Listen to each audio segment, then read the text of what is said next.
तो क्या बोलती हिंदी क्लास, सब बढ़िया। तो कैसे हो प्यारे बच्चों? होपली सभी एकदम स्वस्थ होंगे, मस्त होंगे, मजे में होंगे और अपने बोर्ड्स की तैयारी को लगातार कर रहे होंगे। तो मैं हूँ आप सभी की ज्योति और वेलकम है आप सभी का आज के सेशन में।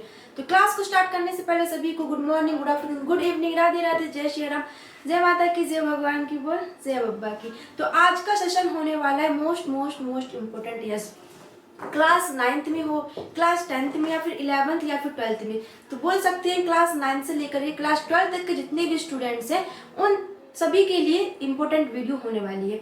अगर आप क्लास 9th में है या फिर 10th में है, 11th में या 12th में, तो आप सभी के लिए क्लास होने वाली है। अलंकार जो कि मोस्ट इम्पोर्टेंट टॉपिक है, सभी क्लासेस में पूछा जाता है मोस्टली। लेकिन जो क्या बोलते हैं बेसिकली जो हमारा टॉपिक है वो किसके लिए? क्लास 10th एंड 12th वाले स्टूडेंट्स के लिए।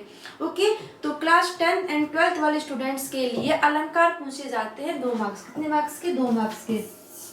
आपके बोर्ड्स एग्जाम में 2 मार्क्स के अलंकार पूछे जाते हैं। तो बेसिकली देखा जाए तो आज की वीडियो में हम ज़्यादा डिटेल में नहीं समझेंगे, क्योंकि हमारा मेन टारगेट क्या है? Boards exam. क्या है मेन टारगेट हमारा? क्या है? Boards exam. तो हमें बोर्ड्स को लेकर के चलना है कि जो सिलेबस में दिया है सिर्फ हमको वही, मतलब उसी पर ही फोकस करना है।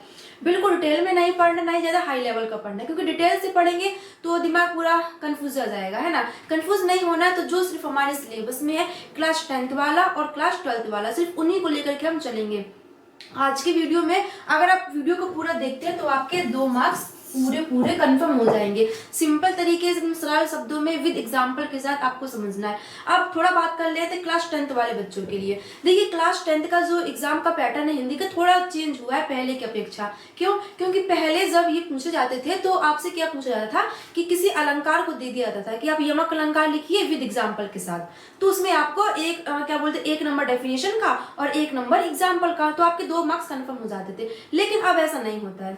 अब थोड़ा रिस्की हो गया ना, थोड़ा क्या बोलते टफ हो गया है, क्योंकि एग्जाम्पल और क्या बोलते हैं परिभाषा को लिखना तो सरल होता है, लेकिन एमसीक्यूज में पूछना थोड़ा कठिन हो जाता है। क्योंकि अगर थोड़ा बहुत हमको समझ भी नहीं आया, अगर हम जल्दबाजी कर रहे हैं तो डेफिनेशन और एग्जाम्पल रट लेंगे तो काम चल जाएगा, लेकिन एमसीक्यूज में काम नहीं चलता, क्योंकि एमसीक्यूज में आपको समझना जरूरी है।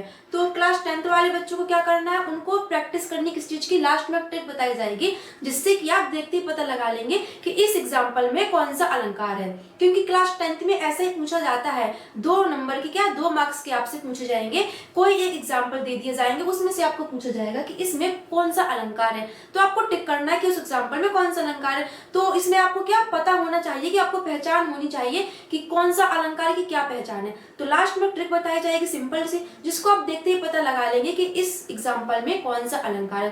तो यहाँ तक की बात क्लियर हुई। अब बात करते हैं क्लास 12th के स्टूडेंट्स की। तो क्लास 12th में थोड़ा ईजी होता है, क्योंकि उसमें एग्जाम्पल और डेफिनेशन पूछी जाती है, इसीलिए क्लास दोनों स्टूडेंट्स के लिए इंपॉर्टेंट है। अगर क्लास 10th में है तो उनको एमसीक्यूज में कि मतलब कैसे करना है, सिर्फ ट्रिक को देखते ही पता लग जाएगा कि भाई एमसीक्यूज में कौन सा आपको जो एग्जांपल दिया उसमें कौन सा अलंकार पूछा गया है। सिंपल, 2 मार्क्स पक्के। और क्लास 12th वाले स्टूडेंट्स को पता चल जाएगा भाई कि डेफिनेशन लिखनी है और एग्जाम्पल लिखना है। सिंपल। लेकिन जो क्लास है वो बिल्कुल बेसिकली, मतलब क्या बोलते हैं, बेसिक से स्टार्ट नहीं करेंगे हम, सिंपल ओवरव्यू लेंगे कि अलंकार क्या होता है। कि अलंकार की डेफिनेशन नहीं पूछी जाती है, 8th तक पूछी जाती है, बट एग्जाम में, बोर्ड एग्जाम में अलंकार की डेफिनेशन या फिर अलंकार कितने प्रकार के होते हैं और अलंकार जितने प्रकार के होते हैं उनके अंदर भी कुछ पार्ट्स होते हैं, उनकी डेफिनेशन पूछी जाती है। तो जितना हमारे सिलेबस में है क्लास 10 एंड 12 दोनों को लेकर के चलेंगे उतना ही आपको पढ़ना है, तो आपके 2 नंबर कंप्लीट हो जाएंगे। Okay, simple. यहाँ तक बात क्लियर हुई। तो चलिए फिर चलते हैं अपने टॉपिक की तरफ।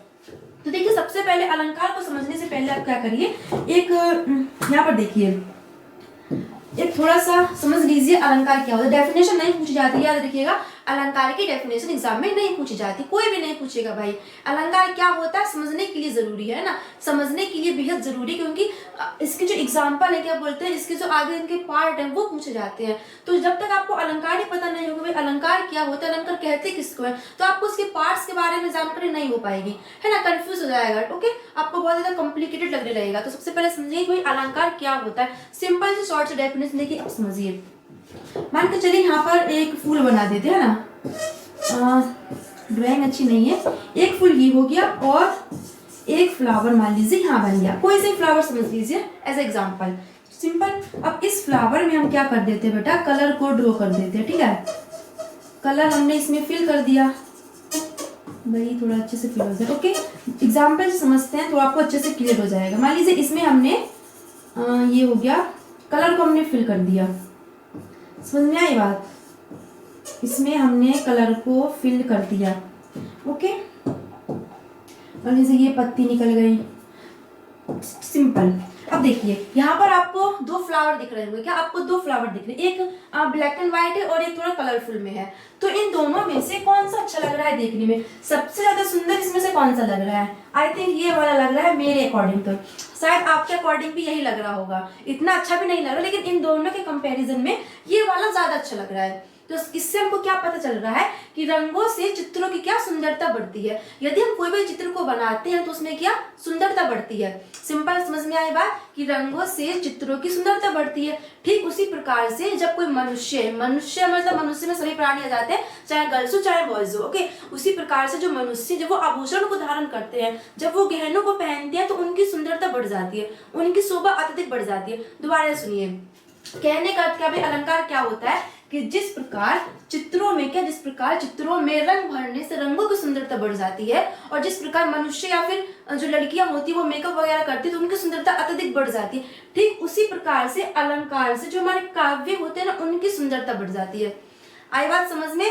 रंगों से चित्रों की सुंदरता बढ़ती है, और मेकअप से या फिर गहनों से किसकी, महिला की सुंदरता बढ़ती है, किसी गर्ल्स की सुंदरता बढ़ती है।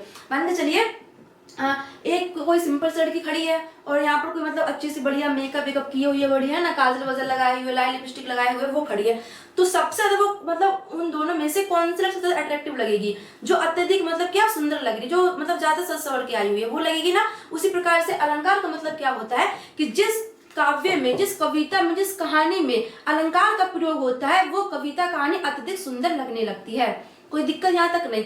सिंपल शब्दों में कि जिस प्रकार जो रंग है वो चित्रों की शोभा बढ़ा देते हैं, और जो मनुष्य की शोभा को, जो आभूषण है वो मनुष्य की शोभा बढ़ा देते हैं, ठीक उसी प्रकार से काव्य की शोभा बढ़ाने वाले तत्वों को हम अलंकार कहते हैं।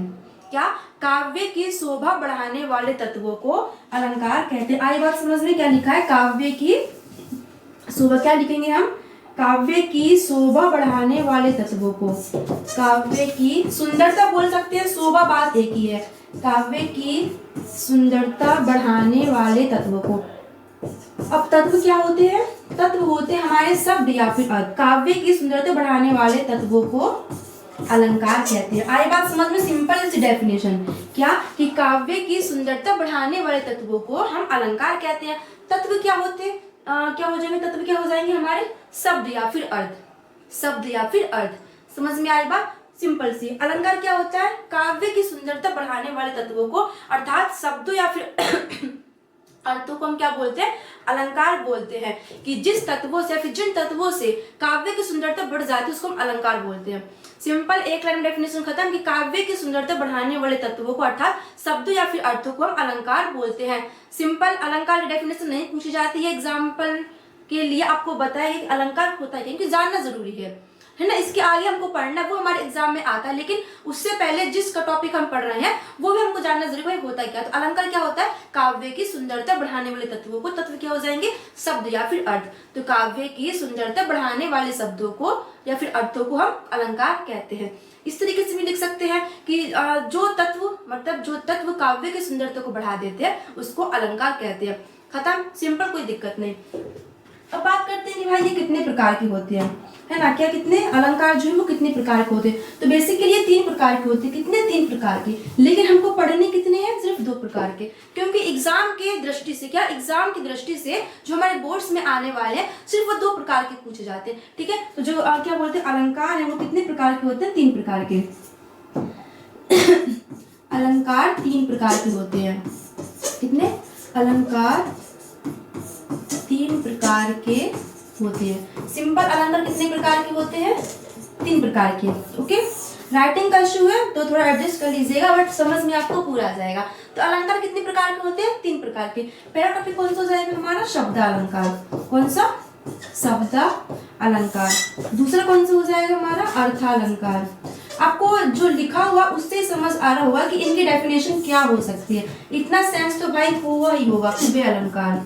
क्या? उभय अलंकार। अब देखिए जो अलंकार है हमारा वो कितना 3 प्रकार का होता है। क्या जो अलंकार है वो 3 प्रकार का होता है। पहला कौन सा शब्द अलंकार, दूसरा कौन सा अर्थालंकार, तीसरा कौन सा उभय अलंकार। अब शब्द अलंकार से आपको क्या पता चल रहा है, शब्द अलंकार से क्या पता, अलंकार क्या होता है, काव्य की सुंदरता बढ़ाने वाले तत्व अर्थात शब्द या फिर अर्थ को हम अलंकार कहते हैं। अलंकार कितने प्रकार के होते हैं, 3 प्रकार के, शब्द अलंकार, अर्थालंकार, उभय अलंकार। शब्द अलंकार क्या हो जाएगा, शब्दों के माध्यम से, क्या शब्दों के माध्यम से काव्य की सुंदरता बढ़ाने वाले को हम क्या बोलते हैं, शब्द अलंकार कहते हैं। कि क्या बोलेंगे कि ऐसे तत्व जो शब्दों से काव्य की सुंदरता बढ़ाते हैं, क्या कि शब्दों के माध्यम से सुंदरता बढ़ाने वाले को हम शब्द अलंकार, अर्थात शब्दों के माध्यम से चमत्कार होता है काव्य में, उसको हम शब्द अलंकार बोलते हैं। सिंपल आई बात समझ में कि शब्दों के माध्यम से जो चमत्कार देखा जाता है, शब्दों के माध्यम से सुंदरता दिखाई देती है हमारे काव्य में, उसको हम शब्द अलंकार बोलते हैं। अर्थालंकार क्या हो जाएगा, अर्थों के माध्यम से, किसके, अर्थ के माध्यम से। शब्द अलंकार क्या हो जाएगा बेटा, शब्दों के माध्यम से जो सुंदरता दिखने को मिलती है काव्य में, उसको हम शब्द अलंकार बोलते हैं। और अर्थ के माध्यम से सुंदरता देखने को मिलती है किसमें, काव्य में, कविता में, कहानी में, निबंध में, उसको हम क्या बोलेंगे, अर्थ अलंकार। अब उभय अलंकार क्या होता है, उभय अलंकार क्या होता है, उभय मतलब दोनों, उभय क्या होता है, दोनों। जैसे उभयलिंगी होता है ना कि मेल फीमेल दोनों, वैसे उभय अलंकार मतलब शब्द और अर्थ दोनों, शब्द और अर्थ दोनों, अर्थात शब्दों और अर्थों के माध्यम से जो परिवर्तन आता है, शब्दों और अर्थ दोनों के माध्यम से जो क्या बोलते हैं परिवर्तन देखने को मिलता है, जो सुंदरता देखने को मिलती है काव्य में, उसको हम उभय अलंकार बोलते हैं। यहाँ तक बात किसी को दिक्कत, कोई क्लियर, बिल्कुल भी क्लियर, ओके। तो शब्द अलंकार शब्दों के माध्यम से जो सुंदरता देखने को मिलती है काव्य में वो शब्द अलंकार, और अर्थ के माध्यम से देखने को मिलती है वो अर्थ अलंकार, और शब्द और अर्थ दोनों के माध्यम से जो मिलती है उसको उभय अलंकार। अब देखिए बेसिकली 3 प्रकार के होते हैं, लेकिन एग्जाम की दृष्टि से हमको कितना, सिर्फ 2 पढ़ना है। हमको सिर्फ शब्द अलंकार पढ़ना है, कौन सा, सिर्फ शब्द अलंकार पढ़ना है, और अर्थ अलंकार पढ़ना है। उभय अलंकार हमारे सिलेबस में नहीं है, उभय अलंकार हमारे सिलेबस में नहीं है। तो अब यदि आप शब्द अलंकार को और अर्थ अलंकार को पढ़ लेंगे तो अगर आप 10th में या फिर 12th में है तो आपका पूरा टॉपिक क्लियर हो जाएगा, 10th वालों को का भी और 12th वालों का भी, ठीक है। तो सबसे पहले हम क्या देखते हैं, शब्द अलंकार को उठाते हैं। किसको, सबसे पहले हम शब्द अलंकार को उठाते हैं। सिंपल, तो शब्द अलंकार क्या होता है, शब्दों के माध्यम से जो काव्य में सुंदरता देखने को मिलती है उसको हम क्या बोलते हैं, शब्द अलंकार बोलते हैं। अब बेसिकली शब्द अलंकार भी हमारे 3 प्रकार के होते हैं, याद करिएगा कि अलंकार हमारे 3 प्रकार के होते हैं, शब्द अलंकार, अर्थ अलंकार, उभय अलंकार। और जो शब्द अलंकार है वो भी हमारे 3 प्रकार के होते तो क्या बोलते हैं, 4 प्रकार के हैं। कितना होते तो 4 प्रकार के हैं, लेकिन हमारे सिलेबस में सिर्फ 3 प्रकार दिया गया, तो आपको सिर्फ 3 पर ही फोकस करना है। सिंपल, तो शब्द अलंकार की बात करते हैं सबसे पहले, किसकी, शब्द अलंकार की। तो शब्द अलंकार की डेफिनेशन क्या हो जाएगी, शब्दों के माध्यम से जो परिवर्तन देखने को मिलता है, अर्थात शब्दों के माध्यम से जो सौंदर्य देखने को मिलता है काव्य में, उसको हम शब्द अलंकार कहते हैं। अब शब्द अलंकार हमारे 3 प्रकार के होते हैं। पहला होता है हमारा अनुप्रास अलंकार, कौन सा, अनुप्रास अलंकार। दूसरा होता है हमारा यमक अलंकार, दूसरा हो जाएगा यमक अलंकार, तीसरा हो जाएगा श्लेष अलंकार। अब देखिए इनमें कंफ्यूजन भाई भरपूर मात्रा में, इतना इतना इतना कि हद से ज्यादा कंफ्यूज मिलता है। पहले में कोई कंफ्यूजन नहीं होगी, इन दोनों में कंफ्यूजन होता है, तो कंफ्यूज बिल्कुल भी नहीं होना। सिंपल सा एकदम आसान से एकदम, जिसमें व्यंजन वर्ण की आवृत्ति होती है। व्यंजन आप जानते होंगे कि क कबूतर से लेकर के क ज्ञानी तक के जो वर्ण होते हैं वो हमारे व्यंजन होते हैं। सिंपल, स्वर्ग और व्यंजन तो आपको पता ही होगा ना कि जो क कबूतर से लेकर के ग ज्ञानी तक के जो पूरे वर्ण होते हैं उसको हम व्यंजन बोलते हैं। तो वही अनुप्रास अलंकार क्या हो जाएगा, जहां पर व्यंजन वर्ण की आवृत्ति होती है। क्या, जहां पर व्यंजन वर्ण की आवृत्ति बार बार होती है। आवृत्ति मतलब क्या होता है, दोहराना, मतलब बार बार आना। तो जहां पर व्यंजन वर्ण की आवृत्ति होती है वहां पर अनुप्रास अलंकार होता है। एग्जाम्पल समझेंगे तो क्लियर हो जाएगा। अब बात करते हैं यमक अलंकार की। तो यमक अलंकार क्या होता है, यमक और श्लेष को कंपैरिजन करेंगे। सुनिए, क्या कंपैरिजन करेंगे, क्योंकि दोनों भाई सिमिलर हैं, थोड़ा सा इनमें डिफरेंस है। तो यमक अलंकार क्या होता है, जहां पर एक ही शब्द, क्या, जहां पर एक जैसा शब्द 2 या 2 से अधिक बार आए। क्या, कि जहां पर एक जैसा शब्द 2 या 2 से अधिक बार आए किंतु हर बार उनके अर्थ अलग हो। एक शब्द भाई एक जैसा शब्द 2 बार आएगा लेकिन अर्थ उनके अलग अलग होंगे, तो वहां पर क्या हो जाएगा, यमक अलंकार। अब श्लेष अलंकार क्या होता है, जहां पर एक ही शब्द एक बार आए किंतु उसके अर्थ अलग हो। क्लियर, कि जहां पर एक ही शब्द एक बार आए किंतु उसके अर्थ अलग हो तो वो क्या हो जाएगा, श्लेष अलंकार। कंफ्यूज बिल्कुल नहीं होना, सिंपल से। अब सबसे पहले उठाते हैं किसको, हम अनुप्रास अलंकार। किसको, सबसे पहले हम उठाएंगे अनुप्रास अलंकार को। तो अनुप्रास अलंकार क्या होता है, देखिए अनुप्रास अलंकार क्या होता है। सबसे पहले सिंपल सी डेफिनेशन है, कोई इतना बोले। अनुप्रास अलंकार क्या होता है, जहां पर, क्या, जहां पर व्यंजन वर्ण की, जहाँ पर व्यंजन वर्ण की आवर्ती हो, क्या जहाँ पर व्यंजन वर्ण की आवर्ती का मतलब क्या हो जाएगा, दोहराना या रिपीटेशन। तो जहाँ पर व्यंजन वर्ण की आवर्ती हो वहां पर क्या होता है, वो वहां पर हमारा अनुप्रास अलंकार क्या होता है। तो सिंपल डेफिनेशन, कोई हार्ड डेफिनेशन बिल्कुल भी नहीं है। तो अनुप्रास अलंकार क्या हो जाएगा, जहां पर व्यंजन वर्ण की आवर्ती होती है वहां पर अनुप्रास अलंकार होता है। व्यंजन वर्ण क्या होता है, जैसे मान के चलिए का कबूतर से लेकर के हमारे का ज्ञान तक जितने भी इनके बीच में वर्ण होते हैं वो हमारे अनुप्रास अलंकार में आ जाएंगे। सिंपल फॉर एग्जाम्पल समझते, एग्जाम्पल जैसे एग्जाम्पल क्या हो जाएगा, मानिए रघुपति राघव राजा राम, है ना, रघुपति राघव राजा राम। अब यहाँ पे देखिए, यहाँ पे आपको कुछ दिख रहा है कि भाई जो हमने आपको डेफिनेशन बताई है, जो हमने आपको परिभाषा बताई है, क्या वो एग्जाम्पल उससे मैच कर रहा है। हाँ बताइए भाई, दिमाग लगाइए, कर रहा है कि नहीं। तो क्या लिखा है बेटा कि जहां पर व्यंजन वर्ण की आवर्ती होती है, व्यंजन वर्ण मतलब का कबूतर से लेकर के गज्ञानी तक जो हमारे बीच में जितने भी वर्ण आते हैं उनको हम व्यंजन बोलते हैं। सिंपल। तो जहां पर व्यंजन वर्ण की आवर्ती होती है वहां पर हमारा अनुप्रास अलंकार होता है। तो जब भी आपको किसी भी एग्जाम्पल में व्यंजन वर्ण की आवर्ती दिखाई दे, अर्थात कोई भी व्यंजन, का कबूतर हो, खा खरगोश हो, गा गमला हो, कुछ भी हो, एवरीथिंग, ओके। तो क्या, रघुपति राघव राजा राम, यहाँ पर आपको रा दिखाई दे रहा होगा, यहाँ पर भी रा है, यहाँ पर भी रा है, यहाँ पर भी रा है, यहाँ पर भी रा है। तो क्या ये स्वर्ग है, क्या ये स्वर है, नहीं, ये क्या है, व्यंजन है। तो रघुपति राघव राजा राम, यहाँ पर आपको रा बार बार रिपीटेशन दिखाई दे रहा है, रा वर्ण का बार बार रिपीटेशन दिखाई दे रहा है। तो समझ में आया कि जहां पर व्यंजन वर्ण की आवर्ती होती है बार बार, वहां पर हमारा अलंकार कौन सा होता है, अनुप्रास अलंकार हो जाएगा। कि जहां पर व्यंजन वर्ण की आवर्ती होती है वहां पर हमारा अनुप्रास अलंकार हो जाता है। फॉर एग्जाम्पल रघुपति राघव राजा राम, यहाँ पर आर वर्ण की, किसकी, आर वर्ण की आवर्ती दिखाई दे रही है, इसलिए ये किसका एग्जाम्पल हो जाएगा, अनुप्रास अलंकार का। दूसरा, तरिणी तनुजा तट तमाल तरुबर बहुछाए, क्या, तरिणी तनुजा तट तमाल तरुबर बहुछाए। तो इसमें क्या आपको दिख रहा है, तरिणी में ता, तनुजा में ता, तट में ता, तमाल में ता, तरुवर में ता, है ना। तो ता वर्ण की आवर्ती हो रही है, ता वर्ण बार बार दोहराया जा रहा है। तो सिंपल, जब भी आपको किसी भी एग्जाम्पल में आपको स्टार्टिंग में सेम वर्ण दिखाई देता है, सेम वर्ण की आवर्ती दिखाई दे, तो वहां पर क्या हो जाएगा, अनुप्रास अलंकार हो जाएगा। क्लियर, एक हमारा खत्म हुआ। सिंपल। अब बढ़ते हैं किसकी तरफ, यमक अलंकार की तरफ। किसकी तरफ, यमक अलंकार की तरफ।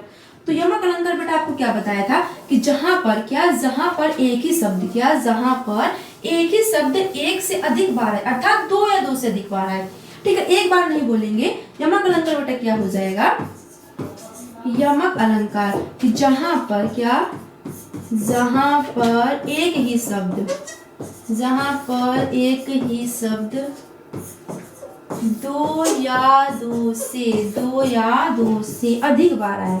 कितने बार, दो या दो से अधिक बार आए, वहां पर हमारा यमक अलंकार होता है। कोई डिफिकल्ट है, बिल्कुल नहीं है। तो यमक अलंकार बेटा क्या होता है, जहां पर एक ही शब्द, क्या, जहां पर एक जैसा शब्द दो या दो से अधिक बार आए, जहां पर एक ही शब्द दो या दो से अधिक बार आए, वहां पर क्या हो जाएगा, यमक अलंकार हो जाएगा।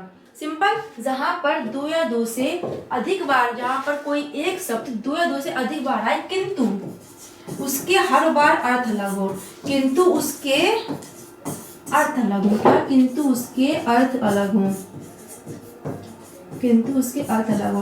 तो सिंपल कि जब डेफिनेशन क्या, कि जहां पर एक ही शब्द, जहां पर एक ही शब्द दो या दो से अधिक बार आए किंतु उसके अर्थ अलग अलग हो।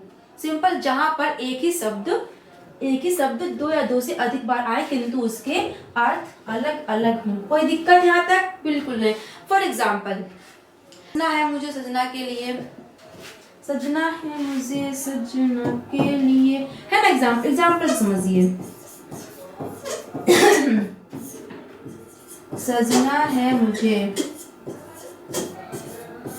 सजना के लिए, सजना है मुझे सजना के लिए। तो क्या लिखा है यहाँ पर, सजना है मुझे सजना के लिए। अब यहाँ पर सजना दो बार दिख रहा है, क्या दिख रहा है, सजना आपको दे, एक ये सजना हो गया, एक ये सजना हो गया।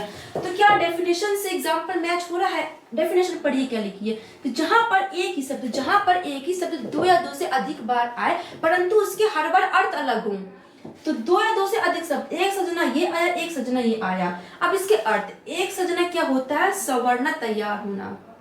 क्या सुंदर दिखना, बढ़िया है ना, सजना सवर्ण तैयार होना। ओके, क्या सजना है मुझे सजना के लिए, क्या इसमें क्या कोई जो स्त्री है वो अपने, हाँ समझ रहे होंगे ना, अपने उनके लिए सज रही है, अपने उनके लिए मतलब प्रिय से बोल सकते, प्रिय अर्थात हस्बैंड बोल सकते हैं ना। तो सजना का मतलब क्या हो जाएगा, तैयार होना, और एक सजना का मतलब हो जाएगा प्रिय अर्थात हस्बैंड से लगा सकते हैं। ठीक है, तो सजना है मुझे सजना के लिए, यहाँ पर एक ही शब्द दो या दो से अधिक बार आया है, मतलब दो बार आया है, मोस्टली दो से अधिक बार आया, फिर एक से अधिक बार आया। तो जहां पर एक ही शब्द दो या दो से अधिक बार आता है वहां पर हमारा कौन सा, यमक अलंकार हो जाता है। फॉर एग्जाम्पल, सजना है मुझे सजना के लिए। एक और, काली घटा का घमंड घटा, क्या, काली घटा का घमंड घटा। यहाँ पर जो घटा है, क्या, काली घटा का घमंड घटा। यहाँ पर जो घटा शब्द है वो कितने दो बार आया है, तो पहली घटा का अर्थ क्या हो जाएगा, बादल, और दूसरी घटा का अर्थ क्या हो जाएगा, कम होना। क्या, पहली घटा का अर्थ हो जाएगा बादल और दूसरी घटा का अर्थ क्या हो जाएगा, कम होना। तो सिंपल क्लियर हुआ कि यमक अलंकार क्या होता है, जहां पर एक ही शब्द दो या दो से अधिक बार आते हैं किंतु उनके अर्थ अलग अलग होते हैं, वहां पर हमारा यमक अलंकार होता है। क्लियर यहाँ तक। अब बढ़ते हैं हमारे तीसरी तरफ। कितना, तीसरा कौन सा हमारा, श्लेष अलंकार। याद रखिएगा, यमक अलंकार होता है जहां पर एक ही शब्द दो या दो से अधिक बार आता है किंतु उसके अर्थ हर बार अलग होते हैं। जैसे सजना है मुझे सजना के लिए, काली घटा का घमंड घटा। यहाँ पर एक सजना का अर्थ हो जाता है मतलब तैयार होना, और एक सजना का अर्थ हो जाता है जिसके लिए वो तैयार हो रहा था, अपने स्वामी बोल सकते हैं ना, ये बोल सकते हैं। और काली घटा घमंड घटा अर्थात एक घटा का अर्थ हो जाएगा बादल और एक घटा का अर्थ हो जाएगा कम होना। कोई दिक्कत, बिल्कुल सिंपल एकदम अच्छे से खुले दिमाग से लिखिएगा और समझिएगा। अब हमारा आगे है कौन सा, श्लेष अलंकार। कौन सा है, श्लेष अलंकार। अब श्लेष अलंकार क्या होता है, जहां पर, क्या, सिंपल सी डेफिनेशन ऐसे ही लिखनी है आपको, कोई डिफिकल्ट नहीं है, ऐसे ही आपको बना के लिखनी है, जैसे यहाँ पर लिखवाई जा रही है वैसे ही आपको लिखना है। तो जहां पर एक ही शब्द, क्या, जहां पर एक ही शब्द, जहां पर एक ही शब्द एक बार आता है, एक बार आता है परंतु उसके अर्थ अलग होते, आता है परंतु उसके अर्थ अलग होते, परंतु उसके अर्थ अलग होते हैं। तो क्या लिखा है, श्लेष अलंकार अब क्या होता है कि जहां पर एक ही शब्द, जहां पर एक ही शब्द एक बार आता है परंतु उसके अर्थ अलग होते हैं। क्या, जहां पर एक ही शब्द एक बार आता है परंतु उसके अर्थ अलग होते हैं, वहां पर हमारा श्लेष अलंकार होता है। फॉर एग्जाम्पल, जैसे पानी गए न उबरे, क्या, पानी गए न उबरे मोती मानुष चुन, मोती मानुष चुन। अब देखिए एग्जाम्पल क्या लिखा है, पानी गए न उबरे मोती मानुष चुन। अब देखिए यहाँ पर क्या लिखा है कि जहां पर एक ही शब्द एक ही बार आता है परंतु उसके अर्थ अलग होते हैं, अर्थात अर्थ दो या दो से अधिक होंगे। शब्द तो एक ही बार आएगा लेकिन उसके जो अर्थ हैं वो दो या दो से अधिक बार होंगे। सिंपल, जैसे पानी गए न उबरे मोती मानुष चुन। अब यहाँ पर बेटा पानी का अर्थ क्या है, यहाँ पर पानी देखिए एक बार आया है लेकिन इस पानी का अर्थ मोती के लिए अलग है ना, मनुष्य के लिए अलग है और चुन के लिए अलग है। तो इस पानी को जो है वो शब्द एक ही बार आया लेकिन इसका इस एग्जाम्पल में जो अर्थ है वो 3 बार है। कि पानी का जो अर्थ है वो मोती के लिए क्या हो जाएगा, चमक हो जाएगा। पानी का अर्थ मोती के लिए क्या हो जाएगा, चमक हो जाएगा। मनुष्य के लिए आत्मसम्मान हो जाएगा और चुन के लिए जल या फिर मुलायम हो जाएगा। सिंपल, क्लियर यहाँ तक। तो एग्जाम्पल में क्या दिखा है कि पानी गए न उबरे मोती मानुष चुन। तो जहां पर एक ही शब्द एक ही बार आता है परंतु उसके अर्थ अलग अलग होते हैं वहां पर हमारा यह श्लेष अलंकार होता है। अब आती है कंफ्यूजन कि भाई इसमें इन दोनों में यमक और श्लेष में बहुत बहुत बहुत ज्यादा भरपूर मात्रा में कंफ्यूजन देखने को मिलती है। वो क्यों, क्योंकि दोनों में भाई अर्थ तो अलग अलग है। यमक अलंकार में भाई अर्थ अलग अलग होते हैं, श्लेष में भी अर्थ अलग अलग होते हैं, लेकिन कंफ्यूज हो जाते हैं कि भाई किसमें एक वर्ड दो बार आता है, किसमें। शब्द अलंकार यहाँ पर हमारा खत्म होता है। क्या, शब्द अलंकार हमारा यहाँ पर खत्म होता है। तो शब्द अलंकार को दोबारा से शॉर्ट में समझ लीजिए। शब्द अलंकार शब्दों के माध्यम से जो काव्य में सुंदरता देखने को मिलती है उसको हम शब्द अलंकार बोलते हैं। शब्द अलंकार हमारे 3 प्रकार के होते हैं। कितना, अनुप्रास अलंकार, यमक अलंकार, श्लेष अलंकार। अनुप्रास अलंकार क्या होता है, जहां पर व्यंजन वर्ण की आवृत्ति, अर्थात क्या, जहां पर व्यंजन वर्ण की आवृत्ति होती है वहां पर हमारे यह अनुप्रास अलंकार होता है। अब यमक अलंकार क्या होता है, जहां पर एक ही शब्द, क्या, जहां पर एक ही शब्द एक या एक से अधिक बार आए, क्या जहां पर एक ही शब्द दो या दो से अधिक बार आए वहां पर हमारा यमक अलंकार होता है। सिंपल, जहां पर एक ही शब्द दो या दो से अधिक बार आए किंतु हर बार उसका अर्थ अलग अलग हो तो वहां पर हमारा यमक अलंकार होता है। श्लेष अलंकार क्या होता है, जहां पर एक ही शब्द एक बार आए किंतु हर बार उसका अर्थ अलग हो। जहां पर एक ही शब्द एक बार आए परंतु उसके अर्थ अलग अलग हो, है ना, मतलब उसके अर्थ कई हो, तो वहां पर हमारा श्लेष अलंकार। तो यमक में एक ही शब्द दो बार आएगा और श्लेष में एक ही शब्द एक बार आएगा, लेकिन दोनों में अर्थ सबके अलग अलग होंगे। सिंपल, यमक में एक ही शब्द, क्या यमक में एक ही शब्द दो या दो से अधिक बार आएगा लेकिन अर्थ अलग होंगे, और श्लेष में एक ही शब्द एक बार आएगा किंतु अर्थ अलग अलग होंगे। सिंपल, कोई दिक्कत नहीं होनी चाहिए। अब बढ़ते हैं हम अपने अगले टॉपिक अर्थालंकार की तरफ। किसकी तरफ, अर्थालंकार की तरफ। तो अर्थालंकार भी एकदम सिंपल। अर्थालंकार क्या होता है बेटा, अर्थ के माध्यम से, यहाँ पर शब्दों के माध्यम से भाई हमारे काव्य में सुंदरता देखने को मिल रही थी। अब आता है अर्थालंकार। अर्थालंकार क्या होता है, जहां पर अर्थ के माध्यम से, अर्थालंकार क्या हो जाएगा, जहां पर अर्थ के माध्यम से हमको काव्य में सुंदरता दिखने को मिले।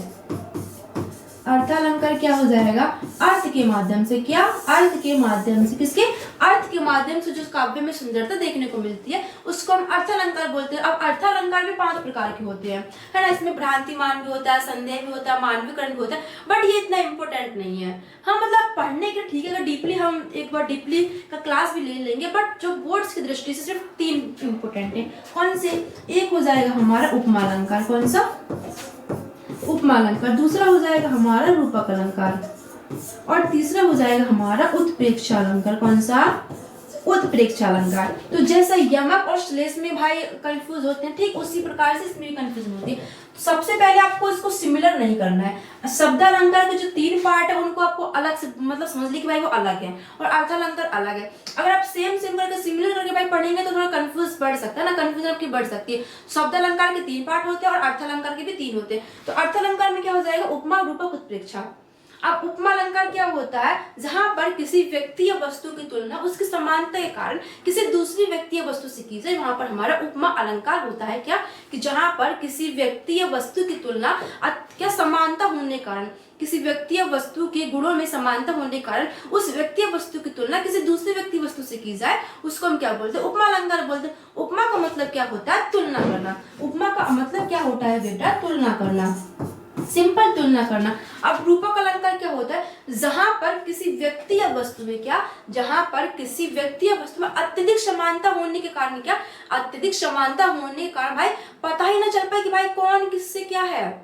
समझ गया, जहां पर व्यक्ति या वस्तु की अत्यधिक समानता होने के कारण पता ही ना चले कि भाई किसको क्या बता दिया गया है। सिंपल, ओके, वह हमारा रूपक अलंकार होता है। अर्थात उपमेय को ही उपमान बता दिया जाता है। क्या, उपमेय को ही उपमान बता दिया जाता है, वहां पर हमारा क्या हो जाएगा, रूपक अलंकार हो जाएगा। सिंपल। अब उत्प्रेक्षा अलंकार क्या होता है, जहां पर उपमेय की उपमान में संभावना की जाए, क्या, कल्पना की जाए, है ना। जहां पर उपमेय की उपमान में कल्पना की जाए, संभावना की जाए, वहां पर हमारा उत्प्रेक्षा अलंकार होता है। सिंपल। फॉर एग्जाम्पल से पहले समझ लीजिए, क्या, फिर डेफिनेशन देखते हैं कि मानिए यहाँ पर कोई एक लड़की खड़ी है, ठीक है, यहाँ पर कोई एक लड़की खड़ी और मैं खड़ी हूँ, ठीक है। अब मेरी जो तुलना है, क्या, मेरी जो तुलना है वो इस लड़की से की जा रही है, अलंकार की मेरी तुलना इस लड़की से की जा रही है, तो वो क्या हो जाएगा, उपमा अलंकार। अब रूपक अलंकार क्या हो जाएगा कि मुझको ही इस लड़की को बता दिया गया है कि भाई जो गुण इस लड़की में है वो मेरे अंदर भी है, तो सेम उसी की तरह मुझे बना दिया गया, तो ये क्या हो जाएगा, रूपक अलंकार। और उत्प्रेक्षा अलंकार क्या हो जाएगा कि भाई वो बोल रहे हैं कि भाई ये उसके जैसी है, क्या, मान के चल सकते भाई ये उसके जैसी दिखती है ना, तो ये हो जाएगा हमारा उत्प्रेक्षा अलंकार। सिंपल डेफिनेशन देखते हैं कि डेफिनेशन क्या है। तो उपमा अलंकार क्या हो जाएगा हमारा, जहां पर किसी व्यक्ति या वस्तु की तुलना अत्यधिक समानता के कारण किसी दूसरे व्यक्ति या वस्तु से की जाती है। सिंपल। उपमा अलंकार क्या हो जाएगा, जहां पर, क्या, जहां पर किसी व्यक्ति या वस्तु की, जहां पर किसी व्यक्ति या वस्तु की, जहां पर किसी व्यक्ति या वस्तु की तुलना, वस्तु की तुलना अत्यधिक समान होने के कारण, अत्यधिक समानता के कारण, अत्यधिक समानता के कारण, समान होने के कारण लिख सकते हैं, अत्यधिक समानता के कारण दूसरे व्यक्ति या वस्तु से कर दी जाए, दूसरे व्यक्ति या वस्तु से कर दी जाए, वस्तु से कर दी जाए तो वहां पर हमारा क्या हो जाएगा, उपमालंकार। तो क्या कि जहां पर किसी व्यक्ति या वस्तु की तुलना क्या समानता होने का, उसके गुणों में, उसकी आकृति में, उसके रंग में समानता होने के कारण उसकी तुलना दूसरे व्यक्ति से कर दी जाए। उपमा का सीधे सीधे अर्थ समझिए तुलना करना, कि दो व्यक्ति कि दो वस्तुओं के बीच में तुलना की जा रही होगी। फॉर एग्जाम्पल पहले डेफिनेशन देखिए कि जहां पर किसी व्यक्ति या वस्तु की तुलना अत्यधिक समानता होने के कारण दूसरे व्यक्ति या वस्तु से की जाए तो वहां पर हमारा उपमालंकार होता है। फॉर एग्जाम्पल और क्या बोल सकते एग्जाम्पल में क्या बोल सकते हैं कि एक गाना है भाई, सोना कितना सोना है सोने जैसा तेरा मन। क्या सोना कितना सोना है सोने जैसा तेरा मन, ये गाना है, कोई मूवी गाना है ये। तो इसमें क्या बोला है कि सोना कितना सोना है सोने जैसा तेरा मन। देखिए एग्जाम्पल समझिए, एग्जाम्पल क्या है भाई, एग्जाम्पल हो जाएगा सोना कितना सोना है, कितना सोना है सोने जैसा तेरा मन, सोने जैसा तेरा मन। क्या कि सोना कितना सोना है सोने जैसा तेरा मन। अब देखिए यहाँ पर कंफ्यूजन बढ़ रही होगी भाई, बहुत ही ज्यादा कंफ्यूजन, गुस्सा आ रहा होगा है ना, कि आपने अभी पहले क्या बोला था कि जब एक ही शब्द दो से अधिक बार है वहां पर क्या हो जाएगा, यमक अलंकार हो जाएगा। अब यहाँ पर भाई सोना सोना सोना 3 बार आया है तो यहाँ पर यमक अलंकार होना चाहिए, बिल्कुल गलत, कंटाप के नीचे हमारे यमक अलंकार लगा दिया। तो यमक अलंकार क्या होता है, जहां पर एक ही शब्द दो से अधिक बार आए किंतु उसके अर्थ अलग अलग हो। लेकिन यहाँ पर सोने जैसा कितना सोना है सोने जैसा तेरा मन, यहाँ पर सोना अत्यधिक बार आया है परंतु उसके अर्थ अलग नहीं है, अर्थ बेटा एक ही है।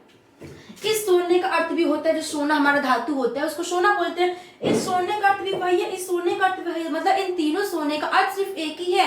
लेकिन सोने की तुलना किससे की जा रही है, मन से। किसकी, कि सोना कितना सोना है सोने जैसा तेरा मन, अर्थात सोना की तुलना मन से की जा रही है।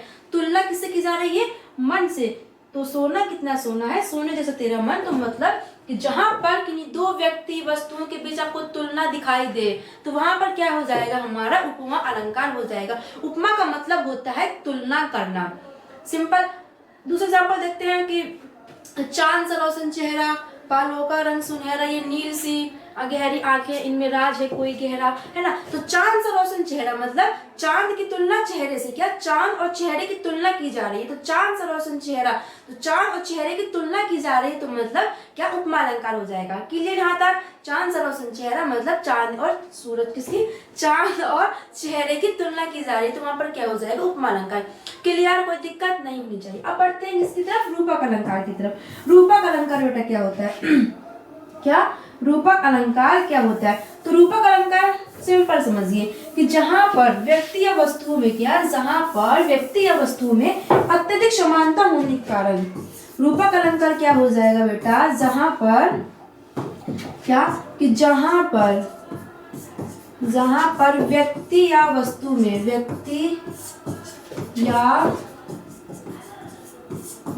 में अत्यधिक समानता होने के कारण, इसकी अत्यधिक समानता होने के कारण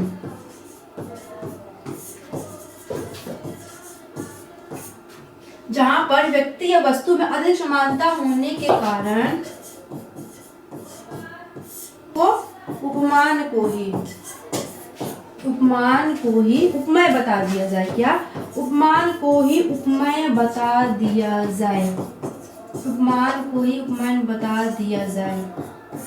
क्या कि जहां पर व्यक्ति या वस्तु में अत्यधिक समानता होने के कारण उपमान को ही उपमेय बता दिया जाए। इसमें क्या है कि भाई इतनी अत्यधिक समानता बता दी गई है कि पता ही नहीं चल रहा है कि भाई ये एज इट इज वही है या फिर इनकी तुलना हो रही है।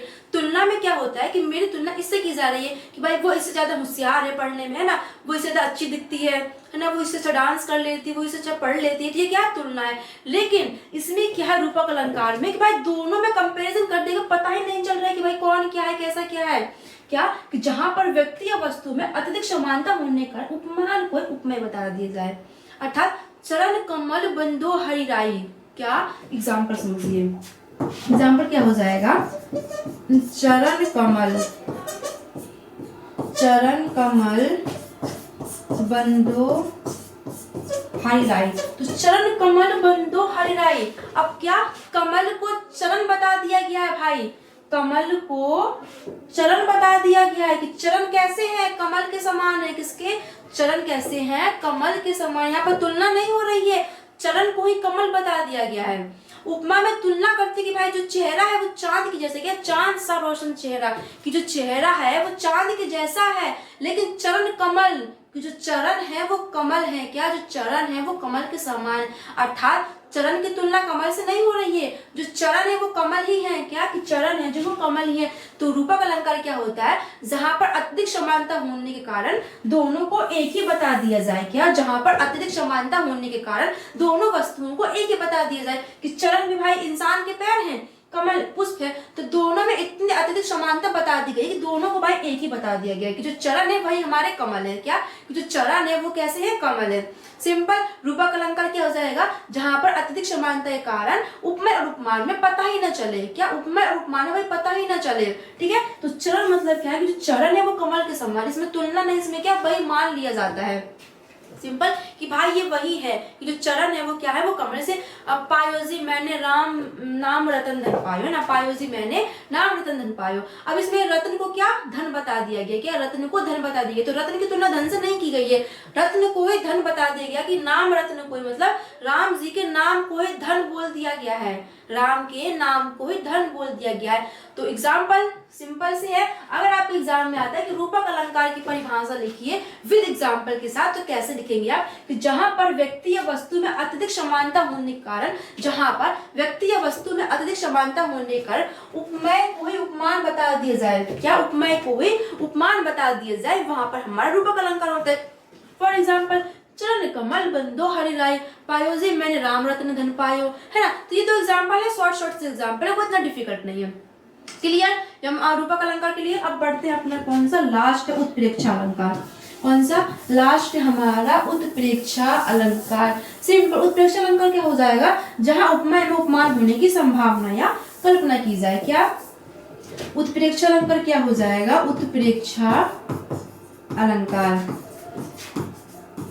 उत्प्रेक्षा अलंकार। उत्प्रेक्षा अलंकार क्या हो जाएगा, जहां पर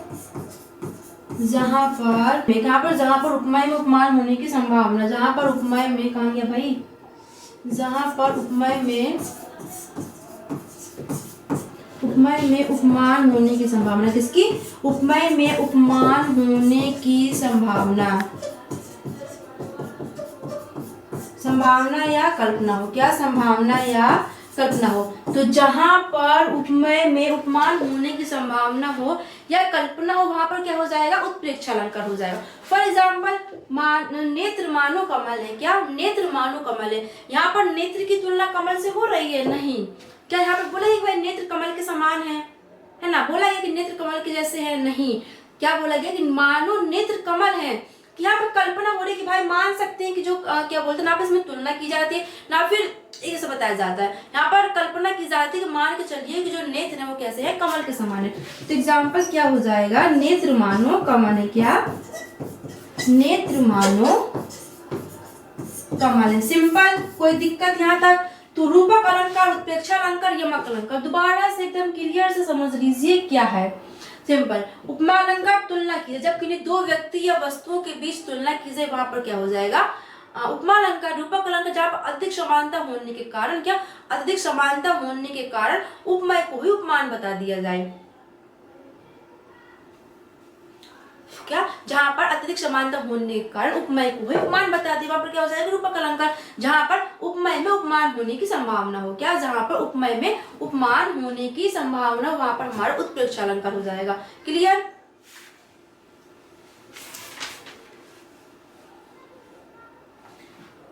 अब देखिए, उपमेय और उपमान क्या होता है। उपमेय क्या होता है, जिससे तुलना की जाए। क्या, उपमेय क्या होता है बेटा, जिससे तुलना की जाए। उपमान क्या होता है, जिसकी तुलना की जाए।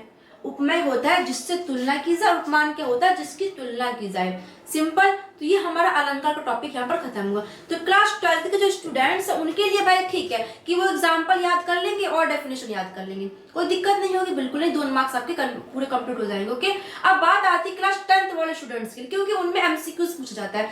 तो शॉर्ट से कुछ ट्रिक है जो आपको बताने वाले, जिससे कि आप देखते ही पहचान में लगा लेंगे भाई कौन सा ये है ना। चलिए फिर आपको ट्रिक बताते हैं कि भाई ट्रिक क्या है, पूरा क्लियर कर देते हैं। तो क्या 6 हमने पढ़े हैं। तो सबसे पहले कौन सा था, अनुप्रास अलंकार। कौन सा था बेटा, अनुप्रास अलंकार। उसके बाद कौन था, यमक अलंकार। उसके बाद था श्लेष्म अलंकार। नेक्स्ट है हमारा उपमा अलंकार, रूपक अलंकार और उत्प्रेक्षा अलंकार। ये 6 ही आपको पढ़ने, 6 ही आपको एग्जाम में आएंगे। तो इनमें से अब क्या देखिए कैसे आपको लिखना है। अनुप्रास अलंकार में क्या देखना है, जहां पर व्यंजन वर्ण बार बार है, क्या, जहां पर व्यंजन वर्ण बार बार आए, क्या, बार बार आए, जहां पर व्यंजन वर्ण बार बार आए वहां पर अनुप्रास अलंकार। सिंपल, आप एक ही शब्द 2 बार आए, क्या, एक ही शब्द 2 बार आए, एक ही शब्द, क्या, एक ही शब्द 2 बार आए, 2 बार आए, अर्थ अलग परंतु अर्थ अलग हो, ठीक है।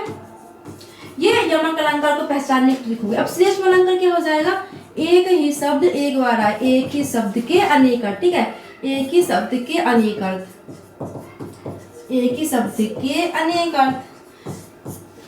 अब उपमा अलंकार क्या हो जाएगा, उपमा अलंकार की पहचान क्या होती है, तुलना करना। तुलना मतलब जैसे सा आ जाए, सी आ जाए, जैसे आ जाए, जैसे जैसे, ठीक है, की तरह।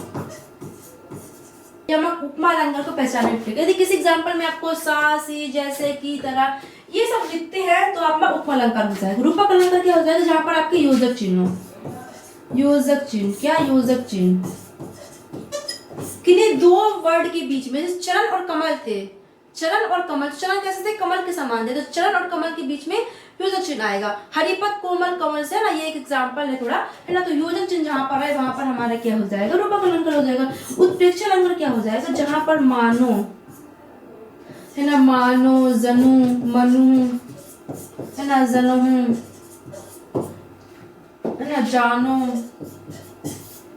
ये वर्ड आए कि मानो, जनु, मनु, जनु, जानो, ये वर्ड आए तो वहां पर हमारा उत्प्रेक्षा अलंकार हो जाएगा। सिंपल। अनुप्रास अलंकार जहां पर व्यंजन वर्ण की आवृत्ति हो, और यमक अलंकार जहां पर एक ही शब्द 2 बार आए परंतु अर्थ अलग हो, और श्लेष्म अलंकार जहां पर एक ही शब्द 1 बार आए परंतु अर्थ अलग हो। उपमा अलंकार सा, सी, जैसे, की तरह आए तो वहां पर उपमा अलंकार। रूपक अलंकार जहां पर योजक चिन्ह हो, और उत्प्रेक्षा अलंकार जहां पर मनु, जनु, जनहु, है ना, जानो, ये सब आए तो वहां पर क्या हो जाएगा, उत्प्रेक्षा अलंकार। तो ये हमारा अलंकार का टॉपिक खत्म होता है। सिर्फ इतना ही आपको पढ़ना है क्लास 10th और 12th में, तो आपका पूरा 2 नंबर, कितने, 2 नंबर आपके पूरे क्लियर हो जाएंगे। ओके, किसी को डाउट होता है, समस्या होती है तो बताइएगा जरूर, और एग्जाम्पल की प्रैक्टिस कीजिएगा। क्लास 10th वाले बच्चे ज्यादातर एग्जाम्पल की प्रैक्टिस कीजिएगा, क्योंकि 2 नंबर भी बहुत मायने रखते हैं ना। एक एक नंबर, एक एक पॉइंट मायने रखता है परसेंटेज को इंक्रीज करने के लिए। 12th की तो भाई मजे ही मजे है कि एग्जाम्पल याद करो, डेफिनेशन याद करो, काम खत्म, 2 नंबर पक्के। लेकिन उनके लिए थोड़ा डिफिकल्ट है, क्योंकि फर्स्ट टाइम पढ़ रहे हैं, है ना, पहले ही पढ़ा है, बट एग्जाम्पल एमसीक्यू थोड़ा डिफिकल्ट होता है, उसमें पहचानना थोड़ा मुश्किल हो जाता है कि कैसे क्या करना। लेकिन इस ट्रिक से आप देखेंगे तो ज्यादा हार्ड भी नहीं पूछेगा, 10th लेवल में ज्यादा हार्ड नहीं पूछते हैं। यही पूछेगा भाई जिसमें भी आपको ये 3 तो बहुत ही सिंपल है, योजक चिन्ह दिखाई दे तो भाई रूपक अलंकार हो जाएगा, और ये सब दिखाई दे तो उत्प्रेक्षा अलंकार, सा, सी, से, जैसे की तरह दिखाई दे, समानता आपको दिखाई दे एग्जाम्पल में, इतना तो सेंस आई ना कि समानता दिख रही है, तुलना दिख रही है, तो वहां पर क्या हो जाएगा, हमारा उपमा अलंकार हो जाएगा। जहां पर एक ही शब्द 1 बार हो परंतु उसके अर्थ अलग, वहां पर हमारे क्या हो जाएगा, श्लेष्म अलंकार। तो ये कुछ हमारे क्या बोलते हैं अलंकार थे। तो अलंकार का टॉपिक हमारे आज के वीडियो में खत्म होता है। अलंकार हमारा फिनिश होता है, 2 नंबर आपके पक्के।